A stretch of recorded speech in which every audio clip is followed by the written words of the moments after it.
Apocalipse capítulo 14, versos 6 e 7. Nós temos aqui a mensagem do primeiro anjo. Uma mensagem que deve ser pregada ao mundo, uma mensagem de urgência, uma mensagem que anuncia o início do juízo de Deus. Veja o que está escrito em Apocalipse 14, versos 6 e 7. A palavra de Deus diz assim: Vi outro anjo voando pelo meio do céu, tendo um evangelho eterno para pregar aos que se assentam sobre a terra, e a cada nação, e tribo, e língua, e povo, dizendo em grande voz: Temei a Deus e dai-lhe glória, pois é chegada a hora do seu juízo, e adorai aquele que fez o céu, e a terra, e o mar, e as fontes das águas. Amém? Ontem nós conhecemos a história, um pouco da história de Guilherme Miller, um homem simples, honesto, mas muito inteligente, que passou a ter um profundo interesse em estudar a palavra de Deus, em conhecer as verdades da palavra de Deus. E depois de analisar todos os textos que falavam sobre a volta de Jesus, Guilherme Miller chegou à conclusão que o texto de Daniel, capítulo 8, verso 14, era o texto que mais parecia revelar o momento da segunda vinda de Cristo Jesus. Em Daniel 8, verso 14, o anjo disse para Daniel: até 2.300 tardes e manhãs, e o santuário será o quê? Purificado.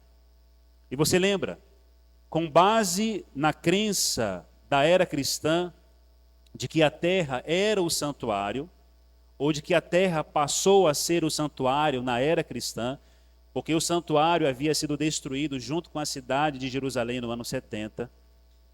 Então Guilherme Miller chegou à conclusão de que no final dos 2.300 anos, o santuário, que era a terra, seria então purificada com fogo mediante a volta de Jesus.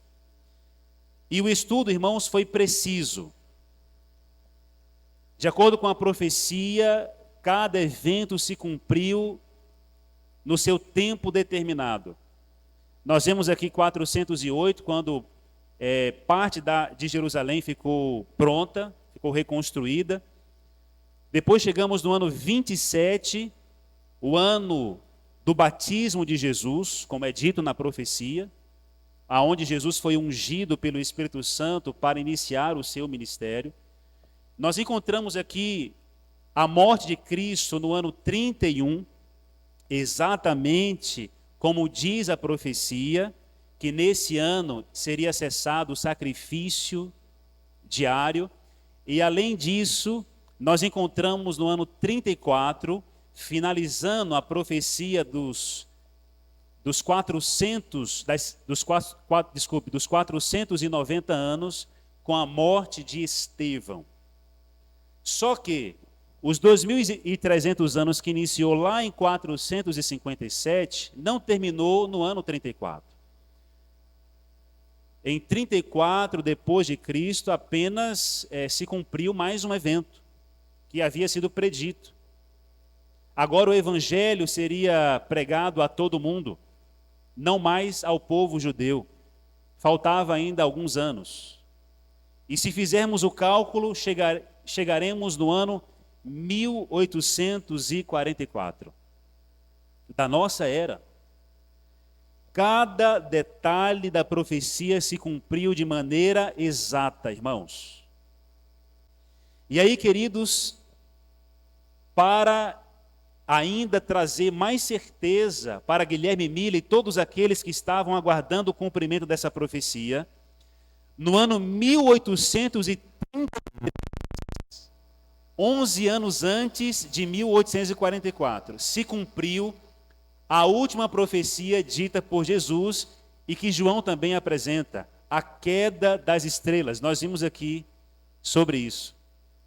Imagina você Miller e mais aquele grupo de pessoas estarem na expectativa da volta de Jesus e estudando a Bíblia e em seu tempo, em 1833, verem o cumprimento de uma profecia, a queda das estrelas.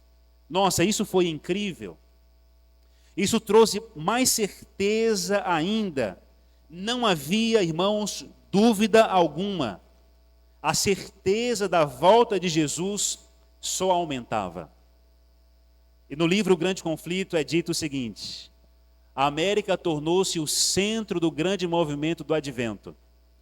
Os escritos de Guilherme Miller e seus companheiros foram levados a países distantes, onde quer que missionários houvessem penetrado.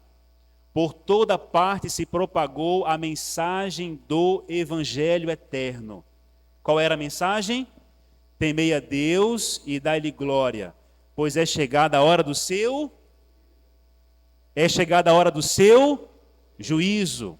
Na mente deles, esse juízo era a volta de Jesus. É chegada a hora do seu juízo. E hoje acontece uma tragédia ali, uma tragédia aqui, um rumor de guerra, um grande terremoto, uma ameaça de bomba nuclear, e rapidinho as pessoas se voltam para Deus. Rapidinho as pessoas se voltam para a Bíblia, vêm para a igreja, querem ouvir sobre profecias por causa de algum acontecimento dos últimos dias. Imagina aqueles homens vendo as profecias se cumprindo em seu tempo, em seus dias, tendo a certeza da volta de Jesus no ano de 1844. E olha o que aconteceu com as pessoas nesta época. Lavradores deixavam o campo, mecânicos suas ferramentas, comerciantes as suas mercadorias, profissionais as suas ocupações, voluntariamente suportaram as fadigas, privações e sofrimento, a fim de poderem chamar os homens ao arrependimento para a salvação.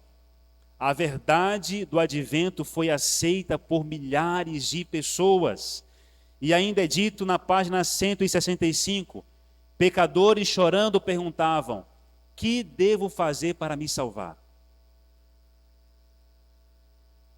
Aqueles que haviam sido desonestos ansiavam por fazer restituição. Todos os que encontravam paz em Cristo anelavam por ver outros participarem dessa bênção. Muitos passavam em oração noites inteiras, a fim de obter a certeza de que seus pecados estavam perdoados ou pela conversão dos parentes e vizinhos. Irmãos, quando eu leio esse texto, isso chama a minha atenção para a nossa condição hoje. Aqui, nesta época, enquanto eles viviam a expectativa da volta de Jesus, eles se perguntavam: o que devo fazer para ser salvo? Aqueles que haviam sido desonestos buscavam corrigir o seu erro. Aquelas pessoas que encontravam a paz em Cristo buscavam levar essa paz para outras pessoas. Além disso, passavam noites inteiras em oração. E a pergunta que nós devemos fazer para nós hoje, para a igreja do Camboatã: nós estamos vivendo esta mesma realidade? Será que nós estamos tendo a mesma atitude? Ou nós estamos dormindo? Sem a perspectiva da volta de Jesus? Sem viver como se Jesus fosse voltar a essa terra? Querida igreja, nós não precisamos viver desesperados, ansiosos demais, não. A gente precisa viver um dia de cada vez. Mas a gente precisa viver como se Jesus fosse voltar amanhã. Porque o futuro a Deus pertence. Tiago diz que a vida do homem é como se fosse um sopro, uma neblina, que aparece por um instante e logo se dissipa. Nós não podemos deixar para amanhã aquilo que precisamos fazer hoje, porque o amanhã pode ser tarde demais. Olha para a atitude desses homens e mulheres, jovens, que estavam na expectativa do retorno de Cristo Jesus a essa terra. Mas sabe, queridos, Jesus não voltou em 1844. Essa foi uma grande decepção, imagina. As pessoas estavam pregando isso durante anos. As igrejas eram abertas para receberem Guilherme Mille e os outros pregadores. Os escritos estavam sendo espalhados pelo mundo inteiro. As pessoas vendiam as suas posses. Estavam preparadas para o retorno de Cristo, saíram às ruas, olharam para o céu e deu meia-noite e Cristo não voltou. Que decepção.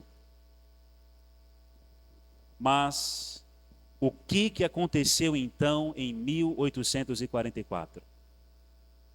Alguma coisa iria acontecer. Porque a profecia havia se cumprido de maneira exata, cada evento em seu tempo. Em 1844, alguma coisa devia acontecer. Precisamos entender como era o sistema do santuário terrestre, ou o que acontecia no santuário terrestre.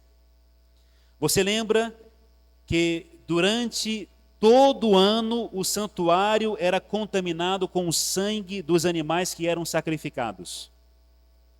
Essas ofertas de sacrifício eram em favor do pecador. Por isso o santuário precisava de quê, irmãos?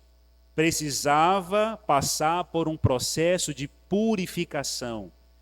E isso acontecia uma vez ao ano.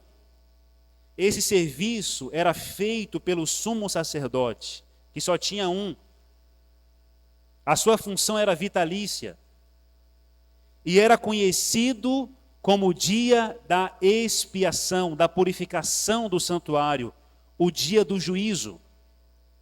O animal era sacrificado e então o sumo sacerdote pegava o sangue desse animal e entrava no lugar santíssimo e aspergia o sangue diante do altar do Senhor.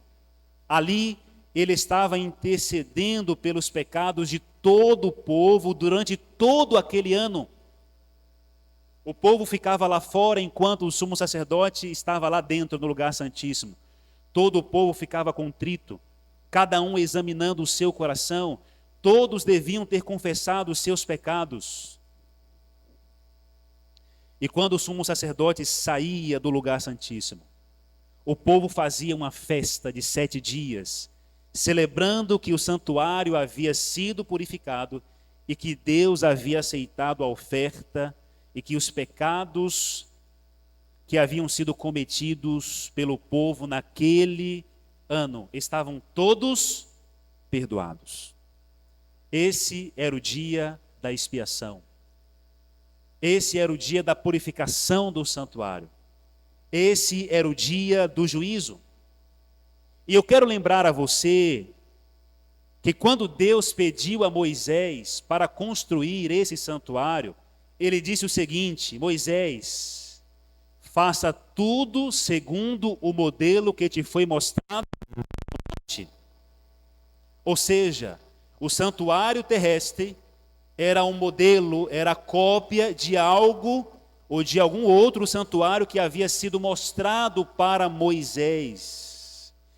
Por isso que em Hebreus capítulo 9, verso 24, diz: porque Cristo não entrou em santuário feito por mãos, quando subiu ao céu, figura do verdadeiro, porém no mesmo céu, para comparecer agora por nós diante de Deus. Jesus, o nosso sumo sacerdote, entrou no santuário celestial. E veja, irmãos, o que diz no livro Grande Conflito. A purificação do santuário era o último serviço realizado pelo sumo sacerdote no conjunto anual de cerimônias ministradas, como nós citamos aqui. Era a obra encerradora da expiação, uma remoção ou afastamento do pecado de Israel. E olha que é dito, prefigurava a obra final do ministério de nosso sumo sacerdote no céu. Jesus pela remoção ou supressão dos pecados de seu povo, que se acham registrados nos registros celestiais. Esta é a obra de julgamento anunciada pela mensagem do primeiro anjo, em Apocalipse capítulo 14, verso 7. Temei a Deus e dá-lhe glória, pois é chegada a hora do seu juízo.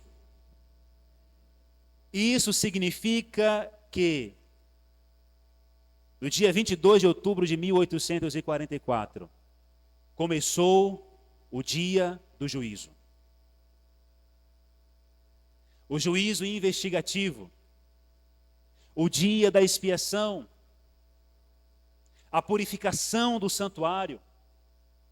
Querida igreja do Camboatã, assim como o povo de Israel ficava contrito fora do santuário, enquanto o sumo sacerdote estava no lugar santíssimo, cada um examinando o seu coração, pedindo perdão pelos seus pecados, eu e você hoje devemos examinar o nosso coração. Guilherme Miller e seus associados não compreenderam plenamente o significado da profecia. O cálculo estava correto, mas o evento era outro. Assim como o povo judeu, os discípulos conheciam a profecia da vinda de Cristo a essa terra. Eles acreditavam que Jesus viria para libertar o povo judeu do poder de Roma. Eles acreditavam que Jesus seria um Messias político, queria trazer libertação do povo da opressão dos inimigos.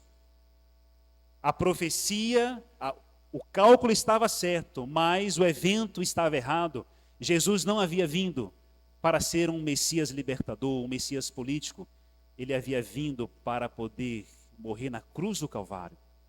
Da mesma forma, Guilherme Miller e os seus amigos não entenderam completamente a profecia. O cálculo estava certo, mas o evento era outro. Jesus não estaria voltando nessa data, mas entrando no lugar santíssimo como nosso sumo sacerdote. Deus cumpriu seu misericordioso propósito, permitindo que a advertência do juízo fosse feita exatamente como foi. Veja, a mensagem era destinada à prova e purificação da igreja. Estavam suas afeições postas neste mundo ou em Cristo e no céu? Estavam os crentes dispostos a renunciar às ambições mundanas e acolher com alegria o advento do Senhor? Deus permitiu para que a igreja fosse provada, para que o mundo se voltasse ao Senhor, e a partir daí começa um movimento que nós chamamos de movimento adventista do sétimo dia. A igreja adventista do sétimo dia não é mais uma igreja evangélica. A igreja adventista do sétimo dia é um movimento profético. E desde então, anunciamos a breve volta de Jesus a essa terra. Desde então, pregamos a mensagem do primeiro anjo, que o juízo começou. O juízo de Deus começou.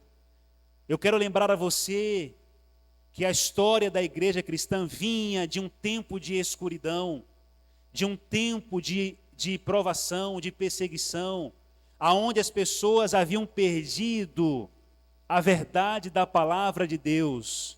Mas a mensagem do primeiro anjo convidou a humanidade e convida ainda hoje a humanidade a se voltar para o verdadeiro Deus. Temei a Deus e dá-lhe glória, pois é chegada a hora do seu juízo. Sabe, querido, hoje nós temos a certeza que o nosso sumo sacerdote intercede por cada um de nós. Você pensa que Jesus, a obra de Cristo terminou com a sua ressurreição? Ou com a sua morte na cruz? Não. Jesus continua trabalhando pela salvação do homem. Jesus continua trabalhando pela salvação da humanidade. E quando Jesus sair do lugar santíssimo, haverá uma grande festa. Interessante que o povo de Israel celebravam durante 7 dias.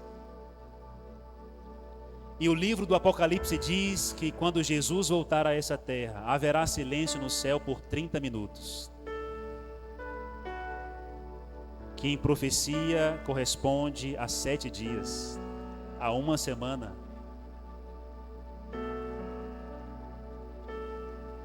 Haverá uma grande festa e eu não quero ficar de fora dessa festa.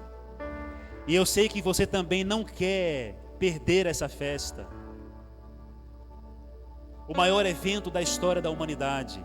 Quando Cristo sair do santuário celestial, todo caso estará decidido.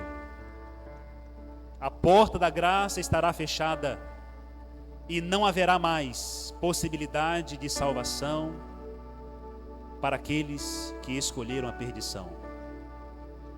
Jesus voltará para nos buscar. E a pergunta que eu faço para você nessa noite: como está o teu coração? Como está a sua vida? Você tem examinado o teu coração? O Senhor diz: eu examino o coração e conheço as ações de cada um para dar a recompensa segundo as suas obras. Sabe, querido, nós precisamos primeiramente examinar o nosso coração. Não se perca nessa ideia de que o que vale é somente as aparências, a religião dos atos. Existem pessoas que aparentemente são pessoas perfeitas, tementes a Deus, mas quando se vai olhar o coração, alguma coisa está errada. Deus, Ele quer morar no teu coração. Que as tuas ações, que as tuas escolhas, que o teu comportamento seja resultado da integridade do teu coração. Não é a retidão dos comportamentos que devem produzir um coração puro, mas é o coração puro que deve produzir a retidão da nossa vida. Como está o nosso coração? Igreja Adventista do Camboatã, como está o seu coração? Em breve Jesus voltará a essa terra. E Ele quer encontrar essa igreja preparada neste dia. Nós iremos ouvir um louvor. E durante esse louvor nós poderemos mais uma vez entregar o coração a Cristo. Entregar a nossa vida a Jesus. Consagrar o nosso ser ao Senhor. Pedir: Senhor, toma o meu coração, toma a minha vida. A minha vida pertence inteiramente ao Senhor. E sabe, querido, quando Cristo voltar a essa terra, teremos a maior de todas as alegrias, que é ver Jesus face a face. Durante o louvor que o Fernando estará cantando, em algum momento se coloque em pé, como resposta à sua entrega, a entrega do seu coração a Jesus.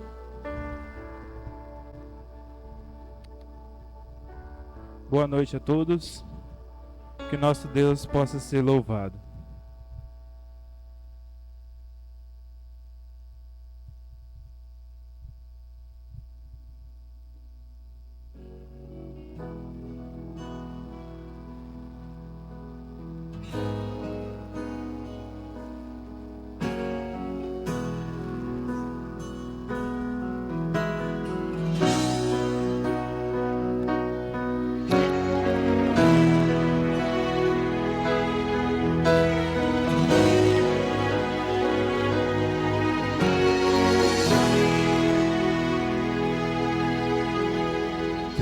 Estou por ter perdido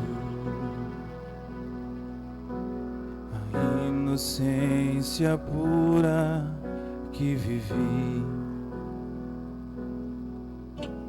pedaços que de mim caíram pareciam ter caído no vazio. Quando eu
cante comigo.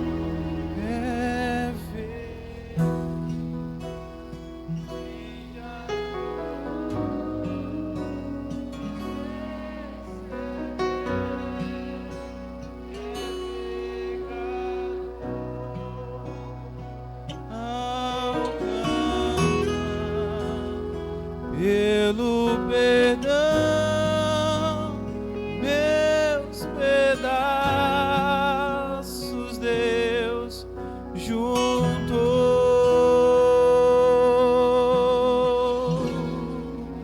Amém?